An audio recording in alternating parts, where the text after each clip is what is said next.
Hoje o divórcio se encontra bastante facilitado, né? O casal pode comparecer a qualquer tabelião de notas, né? E o tabelião de notas lavrará uma escritura pública de divórcio, né? Por meio da escritura pública de divórcio, haverá o rompimento do vínculo conjugal e também é possível que as partes façam a partilha de seus bens também por escritura pública.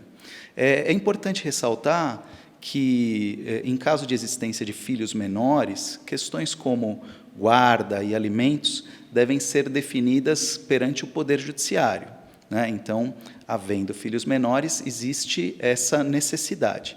Não havendo filhos menores, ou já os filhos estando plenamente capazes, é possível que as partes compareçam diretamente ao cartório e rapidamente realizem a dissolução do seu vínculo conjugal por meio do divórcio.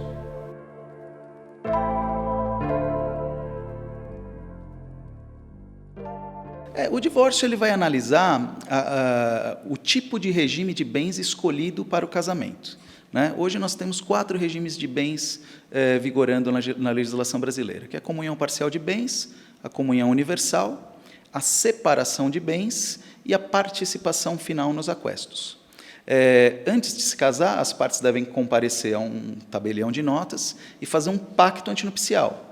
Neste pacto, eles vão escolher o regime que vigorará no casamento, e esse regime e suas consequências serão aplicados no momento do divórcio. Então, sempre que as partes vão realizar um divórcio, o tabelião vai avaliar em que regime de bens elas se casaram, né? E quais as consequências desse regime. Então, por exemplo, se eles casaram no regime da comunhão parcial de bens, que é o nosso regime legal, todos os bens que foram adquiridos onerosamente na constância daquele casamento, serão divididos igualmente entre as partes.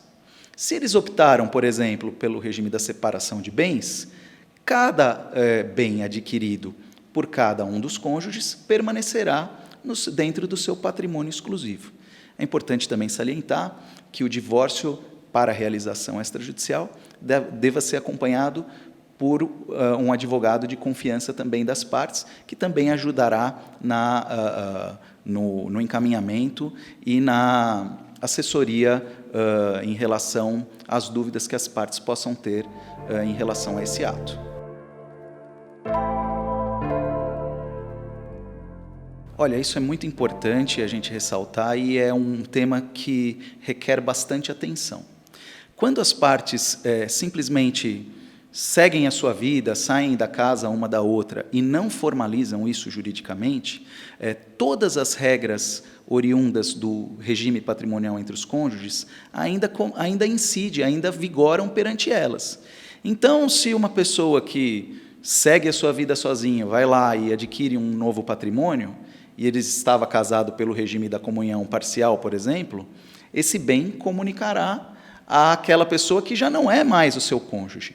Então, o divórcio é uma providência que as partes devem tomar com bastante brevidade assim que encerrado o casamento. É uma coisa que a gente não deseja que as partes se divorciem, que encerrem o seu casamento, mas, se assim optarem, né, na sua liberdade de vida e de escolha, devem providenciar com a máxima brevidade o seu divórcio, tanto na esfera judicial, quando houver aí maiores ou quando as partes desejarem, quanto na esfera extrajudicial, que vai ser um divórcio mais rápido e muito menos burocrático.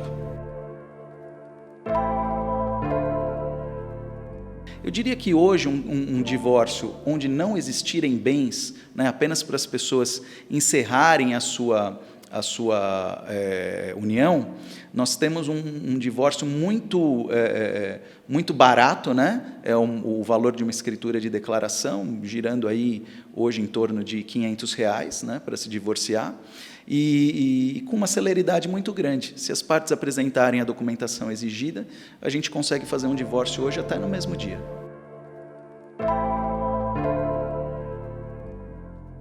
Hoje, as partes desejando acabar, impor um fim ao ciclo de vida matrimonial, elas podem fazer independente de tempo.